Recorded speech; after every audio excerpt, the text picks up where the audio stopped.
मकसद भी यही था। मैं ये 9वीं दफ़ा मैं गिरफ़्तार हुआ हूँ, लेकिन मुझे इतनी तकलीफ़ पहले कभी नहीं हुई। और तकलीफ़ें आपके सामने ही हैं। बहुत सारी चीज़ों ने मेरे जिस्म पे निशान छोड़े, मेरी रूह पे निशान छोड़े, ये रहेंगे मेरे साथ। लेकिन ये जो गिरा लगी है ना, ये बहुत तकलीफ़ हुई है मुझे। I was not expecting this. यानी एक आदमी हज करने जा रहा है तो आप उसे कैसे रोक सकते हैं। यहाँ से सऊदी एयरलाइन की मेरी बराह रास्त प्रवास थी, जद्दा में जा रहा था। और हुआ ये था कि मैंने 2022 में जाना था हज पे। मैं गिरफ्तार था आप लोगों के सामने। मैं उस दिन जिस दिन छूटा उस दिन हज था। फिर मैंने 2023 में हज पे जाना था, मैं गायब हो गया। अब 2024 का मैंने प्रॉमिस किया हुआ था अपनी फैमिली से कि हम हज पे जाएंगे। बाहर से मैंने अपनी फैमिली को बुलाया एयरपोर्ट पे। इससे पहले जो मेरी फ़्लाइटें थी वो इस तरह थी कि मैं यहाँ से गल्फ जाता, वहाँ से अपनी फैमिली को पिक करता और एहराम पहन के हम वहाँ से चले जाते। क्योंकि ये केस बार बार अदालत में चलता रहा, मैं एयरपोर्ट जाता रहा, मुझे रोकते रहे। 5 मरतबा मैंने टिकट लिया। अब ये आखिरी फ़्लाइट थी जो पाकिस्तान से लाहौर से जा रही थी। इसके अलावा मेरे पास कोई अवेलेबल फ़्लाइट थी नहीं। लाहौर से ये आखिरी फ़्लाइट जा रही थी रात को 3 बजे। एक मैं बस थोड़ी सी बात कर दूं, आप इससे पहले गए माह रमज़ान से, मैं चाहता हूँ आप बताएं कि रमज़ान में मेरी फैमिली उम्रा करने के लिए गई। और क्योंकि जब मैं वापस आया ना तो ये सब अल्लाह का बड़ा शुक्र अदा कर रहे थे। इन लोगों ने कोई नियत की हुई थी कि हम सब इकट्ठे अल्लाह के घर पे हाजिरी देंगे। अम्मी अबू ने उम्रे पे पहले जाना था। जब इन्होंने जाना था तो उस दौर में मैं उठाया गया था, तो इन्होंने अपना उम्रा मुअख्खर कर लिया था। और ये नियत कर ली थी कि मैं अपने सारे बच्चों को लेकर छोटे बच्चों को भी फैमिली के लेकर, तो बहुत बड़ी तादाद में सब लोग उम्रे के लिए तैयार हो गए। तब मुझे पहली दफा पता चला कि मैं ट्रैवल नहीं कर सकता। तो मेरे भाई ने पता करवा के बताया कि भाई आपका तो नो फ्लाइंग लिस्ट में आपका नाम है, आप तो ट्रैवल नहीं कर सकते। तो तब हमने कोर्ट से रब्ता किया था। फिर मेरे घर वाले चले गए, मैं नहीं जा पाया। फिर मैंने केस वापस ले लिया। मैंने मिली, पूरा रमजान गुजर गया नहीं मिली। मैंने आपके सामने मैंने जज साहब को ये कहा था कि जज साहब या तो आप मुझे उम्रे पे भेजेंगे आज, या फिर मैं इस अदालत में दोबारा नहीं आऊंगा। तो मैंने उम्रे पे जाना है, मैं कहीं जाना ही नहीं चाहता। और तो मैंने उस वक्त, क्योंकि मेरी फैमिली के आने का वक्त वापस आने का हो गया, तो फिर मैंने अपना केस वापस ले लिया ताकि किसी को ये ना लगे कि ये कहीं जाना चाहता है। मैं एक्चुअली उम्रे पे ही जाना चाहता था उस वक्त। फिर वक्त गुजरता गया। फिर हज जब करीब आया ईद के बाद, तो तब क्योंकि हमारा पहले से प्लान था, तो मैंने वजारत दाखिला में खतों किताबत शुरू की। अब मेरी जो लीगल टीम है उन्होंने तकरीबन 1.5 महीना मेहनत की उनके साथ, कुछ नहीं किया उन्होंने। सिंगल जज का ऑर्डर भी था उसके बाद, पहले था। फिर उसके बाद मैं गया Islamabad high court. Chief justice ने एक ऑर्डर दिया, फिर मुझे ऑफलोड कर दिया। दूसरा ऑर्डर दिया, फिर उसकी कंप्लाइंस नहीं हुई। फिर मैं डीबी में गया। 2 मुअज़्ज़िज़ जज साहबान ने सुबह से लेकर शाम तक 4 मरतबा केस सुना है कि पाकिस्तान से जाने वाली आखिरी फ्लाइट है इस बंदे के लिए, हम चाहते हैं कि ये हज पे जाए। और जजेस ने इतना मेरे पे एतबार किया, मेरी क्रेडिबिलिटी पे, कि उन्होंने मेरे सिर्फ लिख कर देने के ऊपर एतबार कर लिया। उन्होंने कहा ठीक है आप जाएं, हमें भरोसा है कि आप वापस आएंगे। उन्होंने कहा काफी है, इतना हमारे लिए इतना काफी है कि आदमी लिख कर दे रहा है। और 8 तारीख को मेरी पेशी उन्होंने जुलाई की रख दी। तो मैंने यहाँ से हज पे जाना था, वापसी पे अपने बच्चों को मिलना था और पाकिस्तान वापस आ जाना था। और कोई मेरा प्लान नहीं था पाकिस्तान ही आना। यार मैंने कहा जाना। पहले 3 दफा जब ये साबिर शाकिर साहब बाहर गए, उसके बाद 3 दफा मैं बाहर गया हूँ, तीनों दफा वापस आया हूँ। बिल्कुल सही। जब अरशद भाई बाहर गए तब भी मैं बाहर गया हूँ, मैं वापस आया हूँ। जब ये बाकी लोग पाकिस्तान से बाहर गए, मैं कई दफा बाहर गया हूँ, 3 दफा, तीनों दफा वापस आया हूँ। तो भी मैंने नहीं आना होता तो मैं पहले ही भाग जाता। अब मैं हज करने जा रहा हूँ भाई, 3 साल से कोशिश कर रहा हूँ, फॉर गॉड सेक आप समझें बात को। और मैंने तमाम लीगल जितने भी ऑप्शन हैं वो इस्तेमाल किए। फाइनली अदालत ने मुझे कहा जी आप जाके इंटीरियर सेक्रेटरी को मिल लें, अगर वो कोई श्योरिटी आपसे लेना चाह रहे हैं, क्योंकि उन्होंने अदालत में कह दी हम ले लेते हैं श्योरिटी। मैं गया, मैंने उनसे पूछा तो उन्होंने कहा जी 10 लाख रुपए आप, मेरी सारी जायदाद भी मांगते ना मैं दे देता इनको। हज पे जा रहा हूँ भाई, जितने ज्यादा पैसे इनके पास रखवा के जाऊंगा उतना ज्यादा सवाब होगा। तो मैं तो 10 लाख का तो मसला ही कोई नहीं था। ये तो कहते अपनी सारी जायदाद, घर, गाड़ी सब कुछ रख के चले जाओ, तो मैं रख के चला जाता। गिर भी रख के चला जाता अपने आप को भी कि मैं हज करके वापस आ जाऊंगा। मैंने जनाब इनको वो 10 लाख इन्होंने मांगा, उसका पे ऑर्डर भी वहां वो सिद्दीक जान ने मेहरबानी की, उसने फौरन जमा करवा दिया। और सारी इजाजत लेके, उनसे अप्रूवल का लेटर लेके हाई कोर्ट ने लिखा है कि इसको नहीं रोका जाएगा। एयरपोर्ट की प्रेमिसेस में जब मैं यहाँ पहुंचा और मैंने गुस्ल किया और एहराम पहना और मैंने 2 नफल पढ़े तैयारी से ही। हाँ, क्योंकि ये घर हमारा सबसे करीब ये वाला घर है। एयरपोर्ट से सबसे करीब मेरा जो दूसरा घर है वो दूर है एयरपोर्ट से, ये घर करीब है एयरपोर्ट से। मैं इधर आ गया। मैंने फटाफट यहाँ पे, इसने मुझे अली ने कहा कि तू इधर आ जा यार, साथ ही एयरपोर्ट है, 5 मिनट के फासले में, यहीं से तैयार होकर निकल जाए, फ्रेश हो जाए। मैं खुद क्योंकि गाड़ी चलाता हुआ आ रहा था और हमें 8:30 बजे फैसला मिला था। तो आप सोचें कि हम किस हासिल में आए होंगे कि रास्ते में पानी पीने के लिए भी हम नहीं रुके। ठीक। तो मैं जब यहाँ पहुंचा तो मैंने आके गुस्ल किया, गुस्ल करके मैंने आराम पहना, 2 रकात मैंने नफल पढ़े, और उसके बाद मुझे पता चल गया कि जी वहाँ बहुत ज्यादा तादाद में पुलिस वाले और सादा कपड़ों वाले बंदे और नकाब पोश वहाँ पे फिर रहे हैं।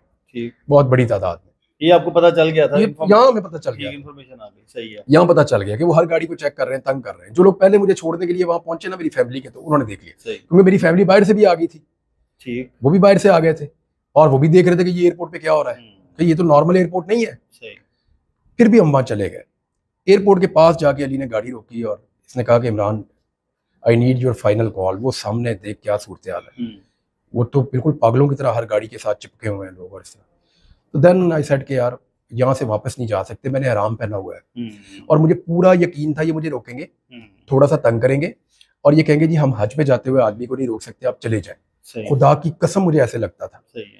इन्होंने मुझे रोका और हम मुस्कुरा रहे थे। मैं सिर्फ अपना वो दुआ पढ़ रहा था, मैं और कोई काम नहीं कर रहा था, मैं सिर्फ दुआ पढ़ रहा था, तलबिया, लब्बैक लब्बैक लब्बैक ला शरीका लक लब्बैक इन्नल हम्दा वन निअमत लक वल मुल्क ला शरीका लक।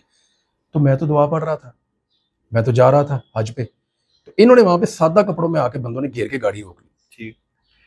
देखिए सिविलियन जब आपकी गाड़ी को आके रोक लेते हैं तो आप का कोई ना कोई रिएक्शन होगा ना, कभी ये कौन लोग हैं। अली ने उनसे पूछना शुरू किया, मैं अपनी दुआ ही पढ़ रहा था, अली उनसे बार बार पूछ रहा था। शायद आपने वीडियो देखी थी, मैं तो गिरफ्तार हो गया, मैंने चीजें नहीं देखी, लेकिन अली मुझे याद है एक ही बात कह रहा था कि वर्दी वाले को भेज, वर्दी वाले को भेज, हु आर यू, तुम हो कौन। भाई अजहर सिद्दीक साहब ये सवाल कर रहे थे, उनके साथ उन्होंने हाथापाई शुरू कर दी, ईंटें लेकर आए, लाके मेरी गाड़ी में ईंटें मारना शुरू कर दी दरवाजे पे, खिड़की में। मैंने अपना हाथ यूं रखा कि मैं एहराम में हूं, मैं जख्मी ना हो जाऊं। सही। तो वो जख्मी हो जाए आप और ब्लड आपका निकले तो फिर वो आपको दम वगैरह आपका, तो मैंने उसको ऐसे कर लिया ना कि मेरी आंख में ना लग जाए, मैंने सफर पे जाना है तो ये मार रहा है। तो उसने 2-3 दफा ईंट मारी, उसके बाद यूनिफॉर्म वाले बंदे आ गए। यूनिफॉर्म वाले बंदे आए तो अली ने कहा जी खोल रहे। इसने लॉक खोला, उसने मेरी कलाई से पकड़ा, मैं अभी भी दुआ ही पढ़ रहा था। उसने कहा सर चलें साथ। कोई बात नहीं बताई क्या? मैंने तो बात करनी नहीं थी ना, मैं तो अपना दुआ पढ़ रहा था। उन्होंने मुझे कहा कि उस गाड़ी में बैठ जाए। अच्छा, मैं फिर भी ये समझा कि उस गाड़ी में बैठा के कहीं और से घुमा के ले जाएंगे, हो सकता है किसी ऑफिसर से मेरी मुलाकात करवाएंगे, सर मेहरबानी करें आप थोड़ी सी हमारे को बातचीत करें, जाए आप। मेरे दिमाग में फिर ये था, मैं जाके मुस्कुराता हुआ उस गाड़ी में बैठ गया, दुआ पढ़ता हुआ। वो लेके गाड़ी उल्टी तरफ रिंग रोड की तरफ भाग गए। लेकिन इस दौरान हमने देखा कि वहां पर सहाफी शाकिर अवान, अवैस और साफी मोबाइल छीने गए, पीछे कोई मोबाइल भी छीने, बंदे भी पकड़ लिए इन्होंने, कोई तशद्दुद भी किया। मुझे ये पता चला बाद में, मुझे पुलिस वालों ने बताया कि जी पीछे लड़ाई भी हुई थी। अच्छा, मुझे इन्होंने गाड़ी में बिठाया और लेके निकल गए। रास्ते में ना पुलिस वाले रोना शुरू हुए और उसने मेरे से माफी मांगना शुरू कर दी। इसके हाथ कांप रहे थे पुलिस वाले ने। हाँ, उन्होंने कहा कि सर आप हमें माफ कर दें। सर हम नहीं है सर, सर अल्लाह की कसम हम मजबूर हैं नौकरी की वजह से। और वो तकरीबन रो रहे थे वो लोग, मैंने देखा उनकी आंखों में आंसू थे। तो क्यों मजबूर क्यों थे? वो रो रहे थे बेचारे। वो ये कहते जी हम मजबूर हैं, हम ये नहीं करना चाहते, हमें पता है हमने अजाब अपने सर ले लिया है। क्योंकि मैं उस वक्त भी दुआ ही पढ़ रहा था। तो मैंने कहा तुम लोग परेशान ना हो, अभी तुम लोग मुझे एयरपोर्ट लेकर आओगे और मुझे जहाज में चढ़ाओगे। मैं इस कन्विक्शन के साथ था, पूरे यकीन के साथ। और वो फिर लेकर मुझे गए एक जगह पे, वहां से दूसरी जगह पे, और फिर वहां से मुझे मॉल टाउन थाने में ले जाकर उन्होंने एक जगह बैठा दिया। तो मैंने उनसे पूछा, मैंने कहा टाइम क्या हुआ है? तो उन्होंने मुझे गालिबन कोई 1:30 बजे का टाइम बताया, 1:30 या 1:45 का। मैंने कहा अभी भी 1 घंटा बाकी है, तुम मुझे लेकर जाओगे और जहाज में बिठाओगे, याद रखना। ये कह दिया आपने? मैं उन्हें कह रहा था और मैं दुआ पढ़ रहा था। मेरा दिल ही नहीं मान रहा था कि यार रियासत ये भी कर सकती है। तो अबू जहल ने किया था ये, मुझे अगले दिन औरिया मकबूल जान साहब ने बताया कि तो अबू जहल ने किया था। और मैंने कुरान पाक में सूरह हज में पढ़ा हुआ है खुद, क्योंकि मैंने कुरान पाक का तर्जुमा बहुत दफा पढ़ा है। अल्हम्दुलिल्लाह मुझे मौका दिया अल्लाह ताला ने, उसकी बड़ी मेहरबानी है, उसने किताब मुझे पढ़ने दी, ये उसकी तौफीक है। तो भाई उसमें तो बड़ा कैटेगोरिकली बड़ा सख्त अज़ाब है इन लोगों के लिए, ये कैसे आग से खेल सकते हैं। मुझे लगा थोड़ा डरा रहे हैं या कुछ ऐसे कर रहे हैं, थोड़ा सा परेशानी पैदा कर रहे हैं, मुझे भी एयरपोर्ट छोड़ के आए। लेकिन वो फिर पुलिस वाला ना तकरीबन रोता हुआ ही आया, उसने कहा सर आपकी फ्लाइट जो है ना वो चली गई। अच्छा। फिर उन्होंने कहा जी रोते हुए आपको इन्फॉर्म किया? तकरीबन वो रो ही रहा था। ठीक। तो उसने कहा जी अब आप ये एहराम उतार दें। जी मैं तो नहीं उतारता हूँ। फिर उन्होंने मुझे बहुत ज्यादा कहना शुरू कर दिया, बंदे इकट्ठे कर दीजिए, एहराम उतारेंगे, एहराम उतारेंगे। मैं क्यों उतारूं भाई? कहते नहीं इसके साथ आप नहीं जा सकते अदालत सुबह। मैंने कहा यार ये कपड़े हैं, मेरे नबी ने सारी जिंदगी ऐसे कपड़े पहने हैं 2 चादरों के साथ। तो मैंने कहा यार इसी में आपने दफन होना होता है, मैं इन्हीं कपड़ों में जाऊंगा। उन्होंने फिर कहा कि सर बात यह है कि हमें बड़े सख्त ऑर्डर हैं, कहीं और से टीम आ जाएगी और वो आपके साथ ज्यादती और जबरदस्ती करेगी, तो आप एहराम उतार दें। मैंने कहा यार ये तो अच्छी बात नहीं है। फिर उन्होंने मुझे बहुत फोर्स किया तो मैंने कहा जी मेरे कपड़े मंगवा दें घर से, सही। मैंने ये आपके कपड़े नहीं पहनने। फिर वो मुझे कपड़े किसी तरह उन्होंने मैनेज किया, मेरे घर से एक शलवार कमीज मंगवाई किसी और थाने में, वहाँ से वो थाने में लेके मोटरसाइकिल पे इधर पहुंचे मॉडल टाउन थाने में, उन्होंने मुझे कपड़े दिए और मुझे फोर्स किया कि मैं एहराम उतार के अपने कपड़े पहनूं। ठीक। फिर मुझे सुबह अदालत लेके तो बाकी चीजें आपको मुकदमे का नहीं बताया गया, रात गए सारी? मुझे नहीं पता था, मुझे सुबह बताया गया कि जी आपके ऊपर 406 का मुकदमा है। कोई बंदे का भी मुझे बताया गया ये बंदा है, मैंने कहा जी मैं तो इसको जानता ही नहीं हूँ। बीच में भी कोई बंदा डॉक्टर अरशद बताया, मैंने कहा जी मैं इसको भी नहीं जानता हूँ। तो मैंने कहा आप जानते हैं इनको? तो वो पुलिस वाला हंसना शुरू हो गया, कहता सर आपको सभी पता है, आप जानते हैं कि ये क्या हो रहा है। अच्छा, पुलिस वाले को कहानी सारी पता? वो कहता जी अब उसने मेरे से एक लफ्ज इन्वेस्टिगेशन का नहीं किया। मैंने कहा यार एक दिन का रिमांड लेने के बावजूद? मैंने कहा मुझसे कोई पूछो तो सही, कोई तो काम कर लो, तनख्वाह मिलती है तुम्हें। वो कहते हैं सर हमें पता है हमें किस बात की तनख्वाह मिलती है, छोड़ दें आप, हमें पता है सारा कुछ, सारी दुनिया ही जानती है, हमने आपका रिमांड मांगना है और आपने बाइज्जत बरी होना है। मैंने कहा जी मैंने कैसे होना? उन्होंने कहा सर केस ही कुछ नहीं है, आपको रोकना मकसद था, हमने रोक लिया। ये गुनाह हमारे खाते पड़ना था, पड़ गए। खुल के बात करते थे पुलिस वाले। उन्होंने कहा सर ये गुनाह और ये अजाब हमारे सर पे पड़ना था, ये हमारे सर पे पड़ गया है, आपको हमने रोकना था, ये अजाब हमने ले लिया है। सही है। आपने जाना था, आप नहीं जा पाए। लेकिन वो मुझे कहते थे बार बार पुलिस वाले, मैं उन्हें कहता था अल्लाह आपकी ज़ुबान मुबारक करे। जितने पुलिस वाले आते थे कहते सर आपका आज कबूल हो गया। जब आपका मैं ही कहता था कि यार तुम्हें कैसे पता आज कबूल हो गया, तुम्हें कैसे पता? कहते सर हमारा दिल कहता है आपका आज कबूल हो गया। तो मैं कहता था यार अल्लाह आपकी ज़ुबान मुबारक करे, लेकिन मेरी ख्वाहिश थी कि मुझे आप हज पे जाने देते। तो ये सारी एपिसोड जब आपका जिस्मानी रिमांड लिया गया तो फिर आप वापस थाने में आया, तो फिर कोई बात की? मिला ही नहीं कोई मुझे उसके बाद, कोई बंदा, कोई नहीं, कोई भी नहीं, कोई एक लफ्ज नहीं पूछा मेरे से उन्होंने। भाई जिसका मैंने 2.5 करोड़ देना है वो आता तो सही, वो सामने आता। यानी वो अच्छा वो मरियम नवाज का बाद में पता चला मुझे अदालत में कि मरियम नवाज का कोई ओहदेदार भी है, पोलिंग एजेंट बता रहे, पोलिंग एजेंट भी रहा है और उस हल्के में कहीं कोई यूनियन काउंसिल का कोई ओहदेदार भी रहा है। यार ये अब क्या तरीका है यार, ये अब इस तरह यानी सारी जिंदगी मियां नवाज शरीफ ने जो किया है, क्या अब उसी रास्ते पे चलना है इस खानदान ने, या रास्ता बदलना भी है? जो नवाज शरीफ ने बदले की, इंतकाम की, अब मैं इस बार ना कुछ कहना नहीं चाहता, मैं ना किसी को बदवा देना चाहता हूँ, लेकिन इन्होंने आग से खेला, इनको पता ही नहीं है इनसे इन्होंने किया क्या है। फर्ज करें एक लम्हे के लिए सोच लें कि यार मैं बदनीयत था, मैं भाग रहा हूं, ये सबको पता है कि भाग के कहीं नहीं जाता, ये सब जानते हैं मुझे। एक लम्हे के लिए फर्ज करें बदनीयत हूं, भाग रहा हूं, फिर भी क्या हज पे जाते हुए आदमी को ihram में रोक सकता है? ये इस मुल्क की तारीख में पहला वाकया कि हज पे जाते हुए आदमी को इन्होंने रोका है।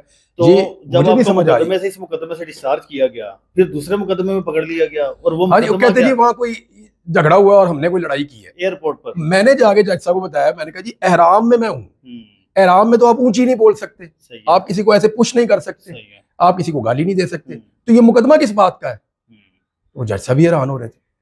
मैंने कहा सर एहराम के अंदर जो आदमी मौजूद है, जिसने एहराम बांध लिया और नियत कर ली, उसको नहीं मार सकते। मैंने कहा बुलाएं उन पुलिस वालों को, पूछें किसी एक के साथ भी कोई बदतमीजी की हो। जब थाना सर्वर रोड वाले लेकर, बल्कि मैंने जज साहब से पूछा, मैंने कहा सर जैसी जिंदगी मैं गुजारता हूँ या जिन हालात में मैं हूँ, मुझे थ्रेट रहती है अपनी जिंदगी की भी, मुझे इसी सरकार ने बुलेट प्रूफ गाड़ी भी लेकर दी है, सरकार ने लेकर दी है ना, मैं तो नहीं खुद से ले सकता, ये सारा इस सरकार ने किया था ना। अब मैं ये जानना चाहता हूं कि एक ऐसा आदमी जिसकी अपनी लाइफ को थ्रेट होता है, उसकी गाड़ी को अगर अचानक सादा कपड़ों में नकाब पोश घेर लें तो उसको क्या करना चाहिए? मैंने कहा फर्ज करें सर मैं आराम में नहीं होता और ये एयरपोर्ट नहीं होता, तो मुझे क्या अपने आप को बचाने के लिए शूटिंग नहीं करनी चाहिए थी? वापस मुझे जवाबी हमला नहीं करना चाहिए था? या गाड़ी उनके ऊपर नहीं चढ़ानी चाहिए थी कि ये कौन लोग हैं सिविलियंस